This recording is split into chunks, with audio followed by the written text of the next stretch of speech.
पंडित मरण और पंडित पंडित मरण। तो बार बार मरण किसको कहता है? तो जो मिथ्या दृष्टि अज्ञानी जीव का जो मरण होता है उसको बार बार मरण देने में आता है। तो हमारा जो मरण है उसको बार बार मरण देने में आता है। उसके बाद बाल मरण, अविरत सम्यक दृष्टि, चौथे गुणस्थानवर्ती जो अविरत सम्यक दृष्टि है उसका मरण को बाल मरण कहते हैं। तीसरा मुद्दा है बाल पंडित मरण। એટલે पंचम गुणस्थानवर्ती जो श्रावक है तो श्रावक का जो मरण है उसको पंडित मरण, बाल पंडित मरण कहते हैं। चौथा पंडित मरण, छठे से 11 और 12 गुणस्थान तक का जो मरण है वो पंडित मरण देने में आता है। और पांचवा पंडित पंडित मरण, केवली भगवान का जो मरण है, खास करके अरिहंत भगवान का जो आयुष्य पूरा होता है उसको पंडित पंडित मरण कहते हैं। वास्तव में अरिहंत भगवान का जो आयुष्य है वो पूर्ण होता है और सिद्ध दशा को प्राप्त होता है, तो उसको मरण कहने में नहीं आता। मरण तो जब गति का परिवर्तन होता है, आयुष्य पूर्ण होता है और एक गति में से दूसरी गति में जाते हैं तो उसको मरण कहने में आता है। तो अरिहंत भगवान का मरण वास्तव में मरण नहीं है, लेकिन शास्त्र में ये अरिहंत भगवान का केवली का मरण को भी पंडित पंडित मरण बताया गया है। वास्तव में अरिहंत भगवान का जो आयुष्य पूर्ण होता है उसका जो मरण हम कहते हैं तो उसको वास्तव में वो निर्वाण को प्राप्त होता है, तो उसको निर्वाण करने में आता है, मरण करने में नहीं आता है। लेकिन तो भी शास्त्र में 5 प्रकार इस प्रकार बताया है। उसके बाद आयुष्य का बंध कैसे होता है? तो आयुष्य का बंध मनुष्य और तिर्यंच, कर्मभूमि के मनुष्य और तिर्यंच है, उसको 2/3 में भाग में, 2/3 भाग में आयुष्य का बंध होता है। देव और नारक का जीव है उसको आयुष्य का बंध 6 महीने पहले होता है, और भोग भूमि का मनुष्य और तिर्यंच है उसको आयुष्य का बंध 6 महीने पहले उसको भी होता है। तो आयुष्य का बंध हम विचार मनुष्य अपना करते हैं कि अपना जो आयुष्य है वो 2/3 भाग में आयुष्य का बंध होता है। तो 2/3 भाग એટલે કે 2/3 ભાગે ટોટલ જે આયુષ્ય હોય આપણું એના 2/3 ભાગે આયુષ્યનો બંધ થાય અને એ 8 અપવર્ષમાં થાય છે। એટલે એકવાર બંધ થયો, એકવાર આયુષ્યનો 2/3 ભાગે સમય આવ્યો, એ વખતે બંધ ન થયો તો બાકીના સમયના 2/3 ભાગે વળી પાછો બંધ થાય। એ ત્યારે ન થાય તો વળી પાછા એના 2/3 ભાગ બચે, એના 2/3 ભાગે બંધ થાય, ત્યારે ન થાય તો વળી પાછો એ બાકી રહેલા વર્ષોના 2/3 ભાગે બંધ થાય। તો એમ ઉપરા ઉપરી 8 વખત અપવર્ષ કહેવાય, એટલે ઉપરા ઉપરી 8 વખતમાં એ રીતે બંધ થઈ જાય છે।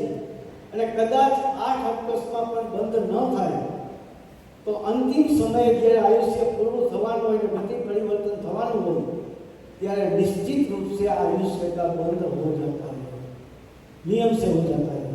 तो मानो कि हमारा आयुष्य 81 साल का है, 81 वर्ष नो आपको आयुष्य है, तो उसका 2/3 भाग, 2/3 भाग 54 वर्ष में 54 वर्ष की आयु होती है, उसी समय आयुष्य का बंध हमारा होता है। उसके बाद अगर 54 के साल में अगर आयुष्य का बंध नहीं हुआ तो उसका 2/3 भाग 72 वर्ष, 72 वर्ष साल में आयुष्य का बंध होता है। 72 वर्ष में आयुष्य का बंध नहीं हुआ तो 71 वर्ष में आयुष्य का बंध होता है। तो ऐसे 8 वर्ष एक के बाद एक जो बाकी के वर्ष बचा है उसका 2/3 के भाग के हिसाब करके ये 8 अपकस में आयुष्य का बंध अवश्यपणे होता है।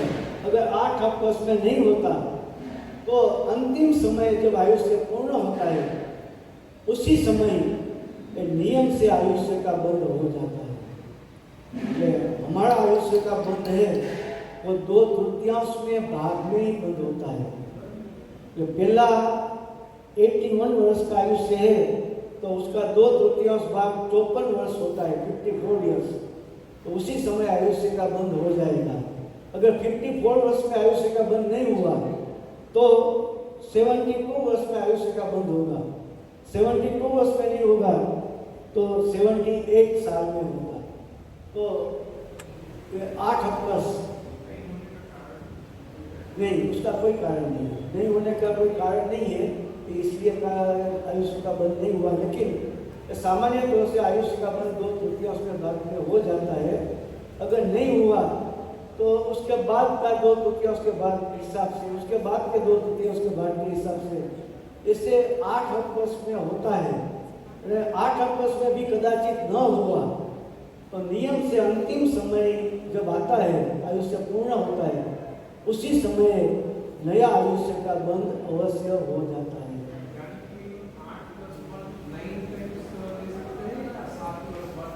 नहीं, ये टोटल है। हाँ, 7%। और दूसरा ये है जो नारकी और देव का आयुष्य वो 6 महीने पहले उसका बंद होता है। तो हम जानते हैं कि देव क्या मंदार माला होती है तो वो कर्माने लगती है, तो उसको देव को ख्याल आता है कि मेरा आयुष्य पूर्ण होने वाला है। भोग भूमि का तिर्य जो मनुष्य है उसका आयुष्य भी 6 महीने पहले उसका बंद होता है। तो ये मनुष्य, कर्म भूमि के मनुष्य तिर्यन, પછી देव और नारक और भोग भूमि के मनुष्य और तिर्यन, ये सभी का आयुष्य का बंध ये 8 अपकस में होता है। 8 अपकस का नियम सभी को लागू होता है, लेकिन मनुष्य का 2/3 में भाग में इतना फेर है। और दूसरा बात कि आयुष्य का बंध होता है तो ये समय जैसा आयुष्य का बंध जिस समय हुआ उसी समय जीव का जैसा परिणाम होता है वैसा आयुष्य का बंध होता है। मानो 81 वर्ष की आयु है हमारी, तो 54 वर्ष की उम्र में हमारा आयुष्य का बंध होने वाला है। तो मानो कि 54 वर्ष की उम्र में आयुष्य का बंध हुआ। हवे बंध ऐसा हुआ कि मानो 54 साल तक हमें कोई धर्म नहीं किया, कोई धार्मिक प्रवृत्ति नहीं की, संसार की प्रवृत्ति की, पूरे 54 वर्ष संसार की प्रवृत्ति में, पाप की प्रवृत्ति में प्रसार किया। और 54 वर्ष की आयुष्य का जो समय आया, जिस समय आयुष्य का बंध का समय आया, उसी समय हम भगवान की पूजा करते हैं और उसी समय हमारा परिणाम शुभ परिणाम है। तो शुभ परिणाम के फल में देवगति का आयुष्य का बंध हो जाए तो ऐसा नहीं होगा।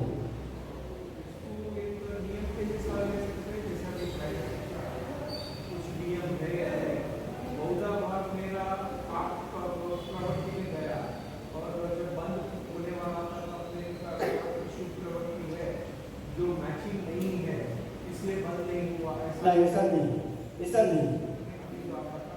वो मैं ये बताता हूँ कि 54 साल की उम्र में मेरा आयुष्य का बंध होने वाला है और 54 साल मेरा जीवन पाप की प्रवृत्ति में मैंने प्रसार किया है। और आयुष्य का नियम ऐसा है कि जब आयुष्य का बंध होता है उसी समय जैसा परिणाम है ना वैसा गति का बंध होता है। तो शुभ परिणाम होता है तो अच्छी गति का परिणाम होता है, आयुष्य के बंध के कारण अशुभ भाव होता है तो नीच गति का आयुष्य का बंध होता है। तो 54 साल में मेरा पूरा जीवन पाप की प्रवृत्ति में प्रसार किया, धर्म की कोई प्रवृत्ति नहीं की है। लेकिन 54 साल की उम्र में जब आयुष्य का बंध होने वाला है उसी समय में मंदिर में भगवान की पूजा करता हूँ, शुभ भाव में हूँ और उसी समय मुझे ये शुभ भाव के फल में देवगति का आयुष्य का बंध हो जाए, ऐसा नहीं होता। क्योंकि आयुष्य का बंध होता है वो मुख्यत्वे ये पूरा जीवन के निचोड़ के रूप से होता है कि 54 साल में मैंने कैसा परिणाम किया, मैंने कितना शुभ भाव किया, कितना अशुभ भाव किया, उसके आधार पर और पूर्व के जो हमारा पुण्य पाप का जो कर्म है उसके आधार पर ये नया आयुष्य का बंध होता है।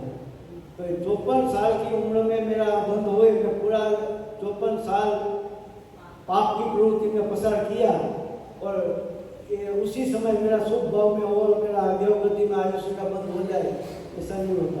कि 54 साल की उम्र में ही ऐसा अशुभ भाव ही होगा, ये आयुष्य के बंध के कारण अशुभ भाव ही होगा, ये शुभ भाव नहीं होगा। ऐसा एक कुदरती व्यवस्था है।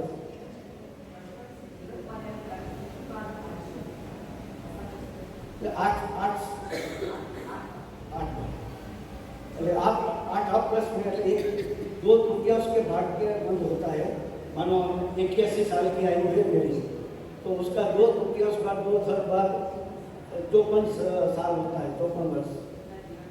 हाँ, 54 वर्ष की उम्र में मेरा आयुष्य का बंद होगा।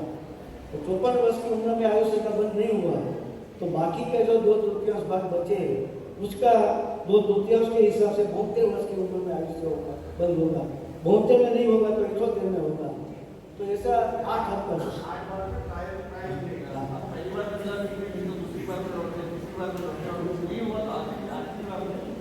8वीं बार भी नहीं हुआ तो अंतिम समय होता है। तो अंतिम समय अवश्य। पर एक बात है कि आयुष्य का जो बंध होता है वो पूरा जीवन के निचोड़ रूप से होता है। तो पूरा जीवन में हमने शुभ भाव कितना किया, धर्म की प्रवृत्ति कितनी की और अशुभ भाव कितना किया, पाप कितना किया, उसके आधार पर नई गति का आयुष्य का बंध होता है।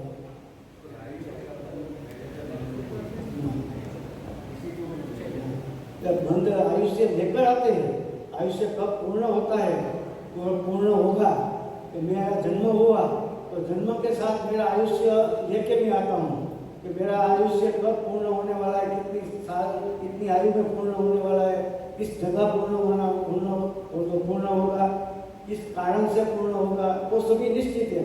लेकिन नया गति का आयुष्य का बंध इस भोग में होता है। हाँ,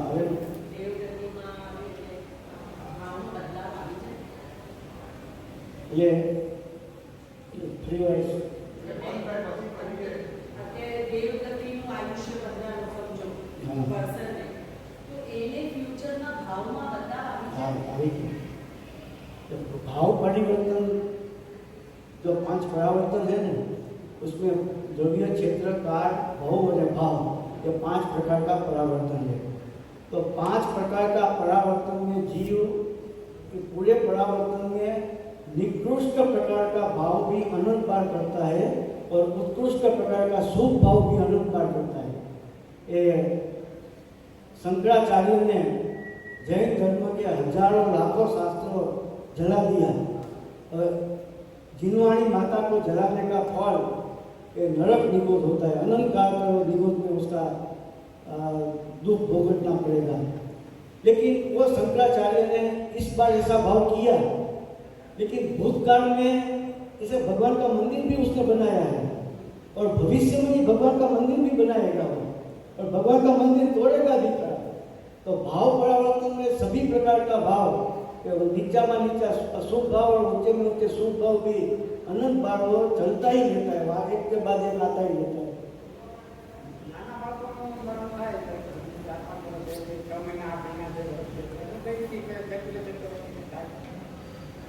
ये 2/3 भाग लागू पड़े बधाने। 6 મહિનાનું આયુષ્ય હોય તો 6 મહિનાના 2/3 ભાગે જ્યારે સમય થતો હોય એ સમય એનું આયુષ્ય બંધ થઈ જાય।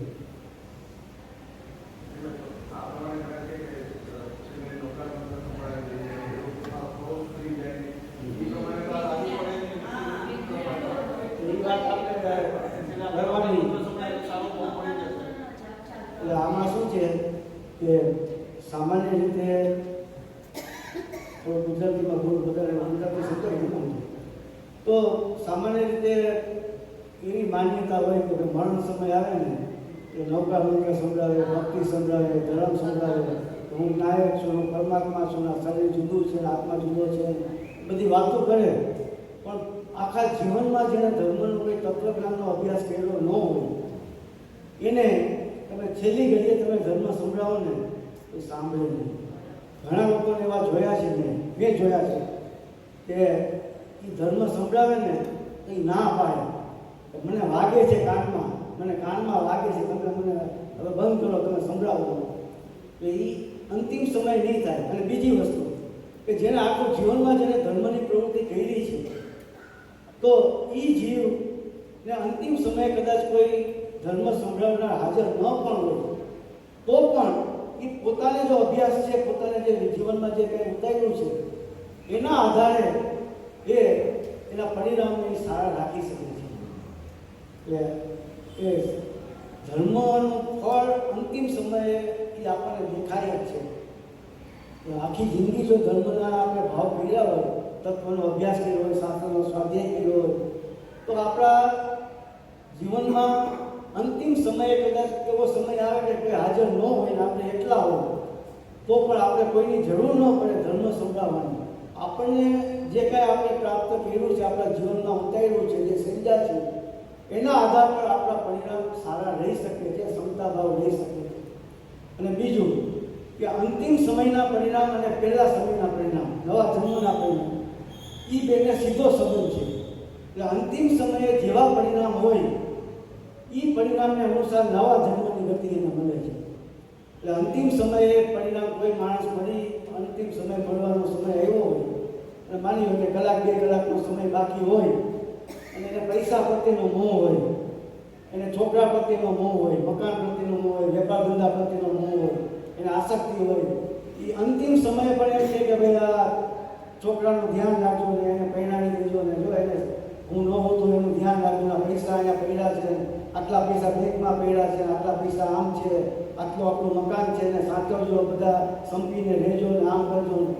એને કુટુંબ પરિવાર પ્રત્યે, પૈસા પ્રત્યે, મકાન પ્રત્યે એને મમત્વ ભાવ રહી જાય છે, એને આસક્તિ છે તો એના પરિણામમાં પણ એ મોહની તીવ્રતાના કારણે એની ગતિ એના એવા મોહની તીવ્રતાવાળા, પસારની તીવ્રતાવાળા પરિણામ છે તો નવી ગતિ પણ એને સારી ગતિ ન મળે, એ નીચ ગતિમાં જાય.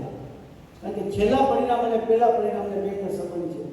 કોઈ માણસ આપઘાત કરે, હું જલગાંવથી એકવાર આવતો હતો, જલગાંવ શિબિર હતી ત્યાંથી એકવાર આવતો હતો, સુરેન્દ્રનગર હું ઉતરો ત્યારે એ નીચે ઉતરો અને જોયું ટ્રેન ઊભી રહી એટલે આગળ એન્જિનના ડબ્બા પાસે એક છોકરી 22-23 વર્ષની, એકદમ રૂપાળી છોકરી, 22-23 વર્ષની હતી અને ટ્રેન આવતી હતી.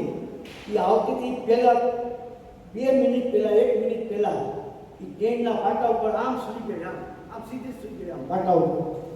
અને ટ્રેનનું પહેલું એન્જિન, પહેલો ડબ્બો અને બીજો ડબ્બો અડધો એના ઉપરથી પસાર થઈને વહી ગયું. તો બધા માણસો થોડું થયું તો હું જોવા ગયો, બધા શું થયું, માણસો કેમ ભેગા થયા? તો એ છોકરી આમ પાટા ઉપર કાયદેસર સૂઈ ગઈ હતી આમ, અને એના ઉપરથી એન્જિન પસાર થયું, પહેલો ડબ્બો પસાર થયો અને બીજો ડબ્બો અડધો પસાર થયો અને એના શરીરમાં વચ્ચેનો ભાગ આખો દબાઈ ગયો, લોહી ક્યાંય ન નીકળ્યું. આખા શરીરમાં વચ્ચેના ભાગમાં ક્યાંય લોહી નહીં, એ ખાલી દબાઈ ગયો હતો. આમ પેલું આપણે કેમ કેળું હોય આમ દબાઈ નાખી, એમ એનો વચ્ચેનો ભાગ જે પૈડાનો વીજનો ભાગ હોય એટલો ભાગ વચ્ચેનો દબાઈ ગયો હતો અને એનો એક જમણો હાથ છે એ કપાઈ ગયો હતો. તો આટલું થયું હતું. વિચાર કરો કે એ માણસ આપઘાત ક્યારે કરે, એનાથી દુઃખ સહન ન થતું હોય ત્યારે કરે ને. એનાથી જે કંઈ એના જીવનમાં દુઃખ આવી છે, પ્રતિકૂળતા આવ્યું છે, એનાથી સહન નથી થતું તો એ આપઘાતનો પ્રયાસ કરે છે, જીવનમાંથી છૂટવાનો પ્રયત્ન કરે છે. તો જે જીવનમાંથી છૂટવાનો પ્રયત્ન કરે, જે જીવનથી હારી ગયો છે, નિરાશા જેને પ્રવૃત્તિ છે અને આ જીવનમાં એ રહેવા માંગતો નથી, તો માણસને સૌથી પ્રિયમાં પ્રિય વસ્તુ હોય ને તો પોતાનું જીવન છે. પૈસા કરતાંય પોતાનું જીવન એને દરેક જીવને સૌથી વાલું હોય. તમે આ કીડી મકોડા હોય, ઢેર ગરોળી હોય, તમે આમ સેજ અને અડો ને તો આમ તરફ ભાગી જાય. કે દરેક જીવને પોતાનું જીવન સૌથી વાલું હોય. હવે એ જીવનને ઘાત કરે, પોતે પોતાનો ઘાત કરે તો એને કસાઈની કેટલી તીવ્રતા હોય ત્યારે એ કાર્ય થઈ શકે ને. આપણે કોઈ વિચાર સ્ટેશન, રેલવે સ્ટેશન ઊભા હોય, આપણે કોઈ વિચાર કરીએ, આપણે વિચાર કરી કે ટ્રેન આવતી હોય નીચે સૂઈ જાઓ, એવો કોઈ વિચાર આપણે કરી તો એ આપણે ધ્રુજારી આવી જાય, આપણા શરીર ઉપરથી ટ્રેન પસાર થઈ જાય તો શું થાય, એ કેવું દુઃખ થાય આપણને. તો એ આપઘાત કરનારી વ્યક્તિના છેલ્લા પરિણામ એવા તીવ્ર કસાયના છે, તો એની ગતિ પણ સામાન્ય રીતે એ નરક ગતિમાં, એ કસાયના તીવ્રતાના કારણે જે નરક ગતિમાં જાય છે. તો છેલ્લા પરિણામ અને પહેલા પરિણામ, એ છેલ્લા પરિણામ સારા હોય તો ગતિ પણ સારી જાય, ક્ષમતા ભાવ હોય, સંયમ હોય, શાંતિ હોય, કોઈ આકુરતા ન હોય, તો એવા સમયે જો આયુષ્ય પૂરું થાય તો એની ગતિ પણ હંમેશા મનુષ્ય ગતિ કે દેવ ગતિ, સારી ગતિમાં એનો અવતાર થાય છે. અને અંતિમ સમયે કોઈ પ્રકારની આસક્તિ રહી ગઈ હોય, મોહ રહી ગયો હોય, કસાયની તીવ્રતા હોય, ક્રોધ હોય, કે કોઈ એકતા પ્રત્યે વેરભાવ હોય, દ્વેષભાવ હોય, તો એવા કોઈ ભાવના તીવ્રતાના કારણે જો એનું આયુષ્ય પૂરું થાય એવા પરિણામમાં, તો એની ગતિ પણ નીચ ગતિમાં જન્મ થાય, દિવ્યાંશમાં કે નરકમાં કે એકેન્દ્રીમાં વિગોધમાં એનો જન્મ થાય છે. એટલે છેલ્લા પરિણામ અનુસાર નવી ગતિ હોય છે. અને પછીનો મુદ્દો છે બોધિનો અર્થ, કે સમ્યક દર્શન જ્ઞાન ચારિત્ર ने अगला भव में साथ में ले जाना, उसको बोधि कहते हैं. तो सम्यक दर्शन ज्ञान चारित्र, सॉरी आમાં લખવામાં ભૂલ થઈ છે, સમ્યક દર્શન જ્ઞાન ચારિત્રને બોધિ કહે છે. સમ્યક દર્શન, સમ્યક જ્ઞાન અને સમ્યક ચારિત્ર એને બોધિ કહે છે. અને સમ્યક દર્શન, સમ્યક જ્ઞાન અને સમ્યક ચારિત્રને આગલા ભવમાં સાથે લઈ જવું એને સમાધિ કહે છે. એટલે આપણે સમાધિ મરણ કહીએ છીએ ને, એ સમાધિ મરણ શું છે કે મુનિરાજને જે આત્માની આરાધના કરી છે અને જે સમ્યક રત્ન તે પ્રાપ્ત કર્યું છે, તો કે એને આગલા ભવમાં સાથે લઈ જાય સુરક્ષાપૂર્વક, એને સમાધિ કહેવામાં આવે છે. સતલેખના આપણે સંલેખના પણ કહે છે. સમાધિ મરણને સંલેખના કહેવાય અને સંન્યાસ મરણ પણ કહેવામાં આવે છે. તો આ સતલેખના એટલે સંલેખના આપણે પ્રતિક્રમણમાં પણ આ ઉલ્લેખ આવે છે કે સમ્યક પ્રકાર કસાય તો ક્ષીણ કરનાર, એટલે બાહ્યમાં અંતરંગમાં કસાયને ક્ષીણ કરવો અને બાહ્યમાં કાયને ક્ષીણ કરવું. એટલે અંતરંગમાં કસાયને ક્ષીણ કરવો, એને નાશ કરવો, અને બાહ્યમાં એ શરીરને કૃશ કરવું, એટલે શરીરને પાતળા કરવું, એને થોડું ઘણું એનું ક્ષીણ કરવું, એ સતલેખના છે. સતલેખનાનો અર્થ છે સંલેખના, સંલેખનાનો અર્થ સત પ્લસ લેખના એવો અર્થ કરવામાં આવ્યો છે. समाधि मरण या संलेखना का अर्थ शरीर और कसाय को क्षीण करना, मृत्यु